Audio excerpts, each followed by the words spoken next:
25শে ফেব্রুয়ারি 2009 সাল কি নির্মমভাবে হত্যা করেছে আসলে বলতে তো কষ্ট হয়। ড্রেনে আমাদের অফিসারদের লাশ ভেসে দিয়েছে, বডি মিউটিলেট করে দিয়েছে, ব্যান্ডেজদের খোঁচা দিয়ে শেষ করে দিয়েছে। আর বাবাকে কেমনে মারবো, আমার মার সাথে কি করছে?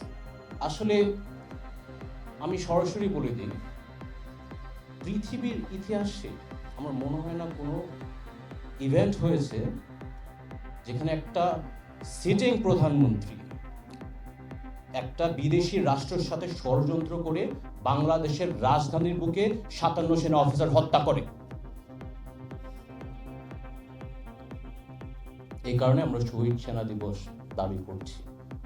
এটার মধ্যে কিন্তু অনেক ইতিহাস, অনেক ইনফরমেশন কিন্তু এখনো প্রকাশ করা হয়নি। আর ট্রায়ালের কথা একটা কথা বলি, তদন্তের কথা বলি। 15 বছরের ট্রায়াল তদন্ত আমরা মানি না, কারণ প্রধান যে হত্যাকারীর যে নির্দেশ দিয়েছেন সে তখন ক্ষমতায়, গণভবনে, সংসদে। খুনি কি আর নিজের বিচার করবে? মুখ বন্ধ করে দেখতে হয়েছে কেমনে সে তদন্ত ম্যানিপুলেট করলো, ট্রায়াল ম্যানিপুলেট করলো, ডাল ভাতের কথা বললো, ওই কথা বললো, নীরবতা পালন করে সহ্য করতে হয়েছে। আমরা সুষ্ঠু তদন্ত এখন দাবি করছি, সুষ্ঠু ট্রায়াল দাবি করছি। আকান সাহেবের মতো লোক না যে তদন্ত করে আওয়ামী লীগের নমিনেশন চেয়ে বসছে। আসলে বলেই মরলে মরছে, ডাজন্ট ম্যাটার। এই হত্যাকাণ্ডের সাথে জড়িত শেখ হাসিনা, ফাজলে নূর তাপস, শেখ সেলিম আর তাদের অনেক লোক আছে যাদের সাথে কমপ্লিসিট। আমি ক্ষমা চাইনি নয়, বলে দিলাম এটা সত্য। আর ওই নাটক সাজানো, এই রহস্যমস্য আমরা আর চাই না। সাবেক প্রধানমন্ত্রী এই সরাসরি এখানে জড়িত, তাদের আইনের আওতায় আনার দাবিটা আমরা জানাচ্ছি। আর আমি ধন্যবাদ জানাইতে চাই এই নতুন প্রজন্মের মুক্তিযোদ্ধা ছাত্র জনতা, যারা সাহস নিয়ে একটা স্বৈরাচারের হাত থেকে আমাদের মুক্তি করেছে। আমি আন্দোলনে ছিলাম, আমি গর্ব করে বলতে পারি। এর থেকে আরো গর্ব জানেন কার করি? তীব্র সানা শহীদ লেফটেন্যান্ট কর্নেল রবি, যে শাহবাগের আন্দোলনে যে গুলি খেতে হচ্ছে, ওর বাবাকে হত্যা করে ফেললো, এখন ওর ছেলের গায়ে গুলি করবে। সেনাবাহিনীকে ধন্যবাদ জানাতে চাই, ছাত্র জনতার উপর গুলি না করে জনগণের পাশে ছিল।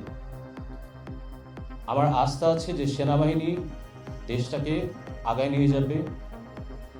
এই কারেন্ট এবং গভর্নমেন্টের উপর আমরা আস্থা আছে। আমরা এখনো তো অবশ্যই বলতে পারছি না, বাট আমাদের আশ্বাস যে ওরা একটা সঠিক পদক্ষেপ গ্রহণ করবে।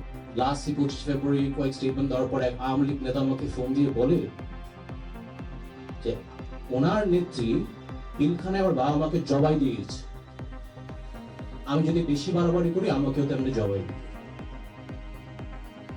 হয়তো বা জানেন না, এটা হচ্ছে বাস্তবতা। আমি রাকিন আহমেদ ভুইয়া বলছি। আমার বাবা শহীদ মেজর জেনারেল শাকিল আহমেদ, আমার মা শহীদ নাজিন আহমেদ। আমি সাংবাদিক ভাইদের কাছে ক্ষমা চেয়ে নিচ্ছি।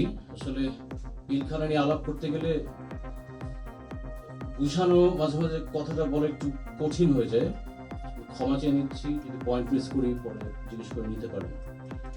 তো প্রথমে বলবো, আমার বাবা সবসময় বলতো মানুষের স্বার্থ আগে দেখতে। তো আমি কিছু ভিক্টিমের কথা বলতে চাই।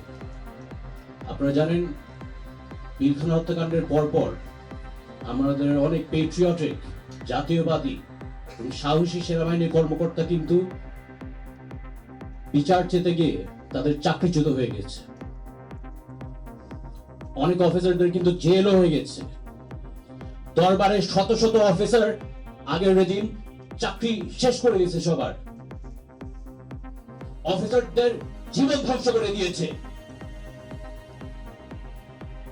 এই কারণে আমরা একটা দাবি করেছি যে একটা ইন্ডিপেন্ডেন্ট কমিশন যদি থাকে, যত দেশপ্রেমিক ন্যাশনালিস্টিক জাতীয়বাদী অফিসার ছিলেন যারা আমাদের বিচারের জন্য যুদ্ধ করেছে তাদেরকে আমরা বলবো তাদের অবদান আমরা কখনো ভুলবো না।